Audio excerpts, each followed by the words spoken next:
On March 18, 1990, two men dressed as police officers barge into the Isabella Stewart Gardner Museum in Boston. They tied up the guards, stole 13 priceless pieces of art, and vanished without a trace. It's considered the greatest art heist in history. And after over 32 years, the paintings have still not been recovered. Welcome back to the channel. Today we'll be discussing the greatest art heist in history, the Isabella Stewart Gardner Museum theft. If you love unsolved crimes, hidden treasure, and high-stakes drama, then this is the channel for you. Join us each week as we unravel history's greatest mysteries, one story at a time.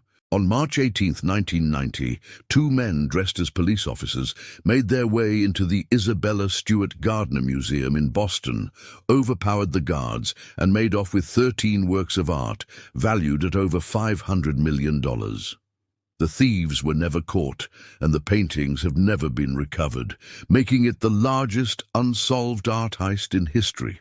In 1997, the FBI called it the biggest property crime in U.S. history.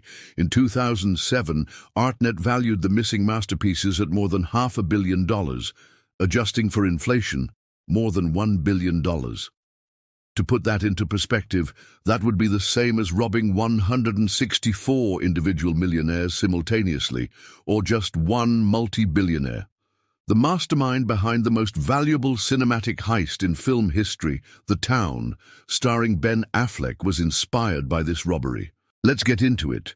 Isabella Stewart Gardner was a wealthy socialite known for her eclectic parties, which often attracted intellectuals and artists. By the 1920s, her collection of art amassed from her travels around the world had grown so large that she opened her home to the public. After her death in 1940, her estate was transferred to the newly formed Isabella Stewart Gardner Museum. Her house became known as the most magical house in Boston, filled with artifacts and antiques, sculptures, tapestries, paintings, and jewelry. The museum is a labyrinth with twists and turns, hidden passageways and staircases, secret rooms and whimsical bridges. It's a treasure trove of historical masterpieces that attracts visitors from all over the globe. However, being a museum comes with its fair share of problems, like robberies. There have been several attempts throughout the years, but none were successful until March 18, 1990. At approximately 12:15 a.m., an alarm was triggered at the Isabella Stewart Gardner Museum.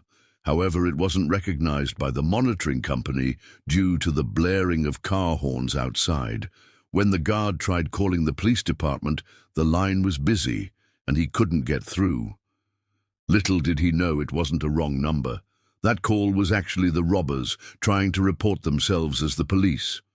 Calling ahead was part of the plan.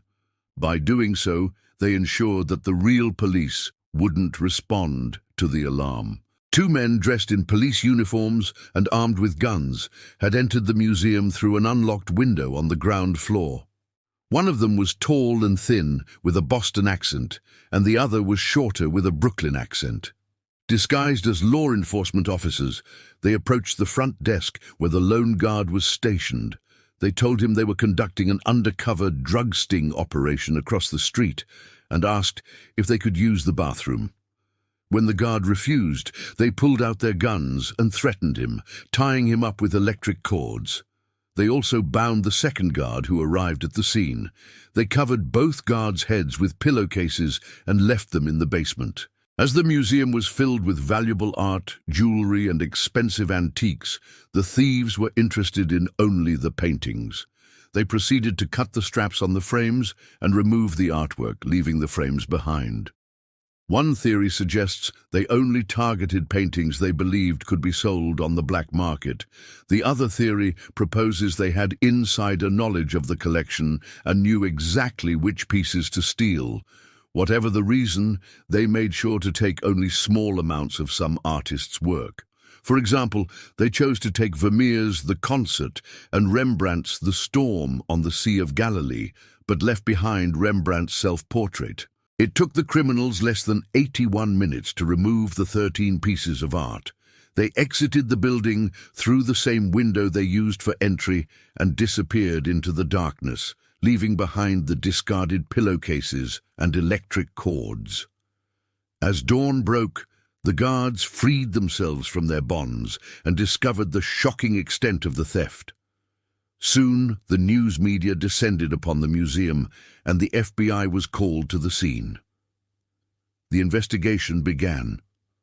The art stolen that night included 6 Dutch masterpieces from the 17th century, 5 drawings by Italian Renaissance master Michelangelo, and 2 French Impressionist paintings from the late 19th century. At least 2 of the stolen paintings, Rembrandt's The Storm on the Sea of Galilee and Vermeer's The Concert, are considered among the greatest achievements of Western art. No other works have been lost to history and replaced with copies or later renditions, and only a few others have survived from their era and are still around today. Out of the 22 known versions of Rembrandt's The Storm on the Sea of Galilee, only 2 are considered original. One is at the Gardner Museum, and the other is at the Metropolitan Museum of Art in New York.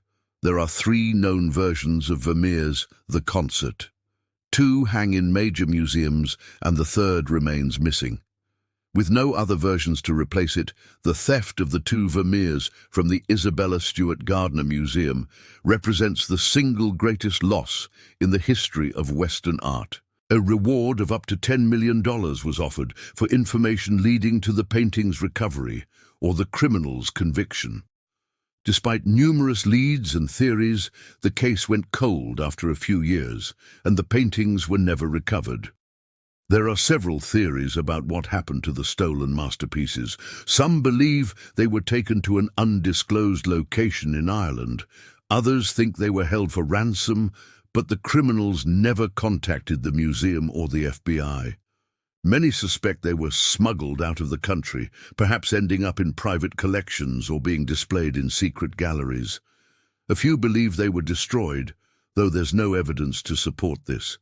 And finally, some suspect an inside job, perhaps with connections to the mob. A man named Miles Connor, a former New York mobster, claimed to know the whereabouts of the paintings. According to his sources, the thief who orchestrated the robbery, possibly Miles J. Connor himself, planned to sell the paintings to an intermediary who would then pass them on to private collectors. Apparently, the paintings would change hands every few months to prevent anyone from being traced. Unfortunately, this theory came to nothing when the FBI searched the homes of suspected mob figures. They found a Vermeer copy hanging in one of the houses, but no originals. The stolen paintings remain missing. In 2017, a documentary crew visited a remote island off the coast of Ireland in search of the lost masterpieces. Legend has it that a notorious Irish crime boss known as the General was in possession of the paintings. However, the search turned up nothing but disappointment. While the stolen masterpieces may never be recovered, the Isabella Stewart Gardner Museum has not given up hope. With a reward of $10 million still on offer, the FBI continues to pursue all leads in an effort to recover the stolen art. In the meantime, the museum has taken steps to enhance security. Since the theft, the museum has installed state-of-the-art security measures including motion detectors, laser beams, and 24-hour surveillance. Guards are also equipped with handguns and are trained to respond quickly to any emergency. Despite these precautions, the museum still feels vulnerable. Director of Security Matthew Mango said, "We don't feel the paintings are safe anywhere in the world except here." He added, "But we're hopeful that they will turn up somewhere and someone will do the right thing." The museum's director, Anne Hawley, echoed those sentiments, saying, "We won't ever give up hope that they will be returned." In addition to offering a reward, the museum has mounted an aggressive campaign to raise public awareness of the theft. The museum has also worked closely with law enforcement officials to develop new technologies to help track stolen art. Thanks to the efforts of the museum and law enforcement, the public is more aware of the theft than ever before. Anyone with information about the whereabouts of the stolen paintings is urged to come forward. So what do you think? Do you have any additional information about this case? Let us know in the comments below. Be sure to give this video a thumbs up and subscribe for more. And thanks for watching.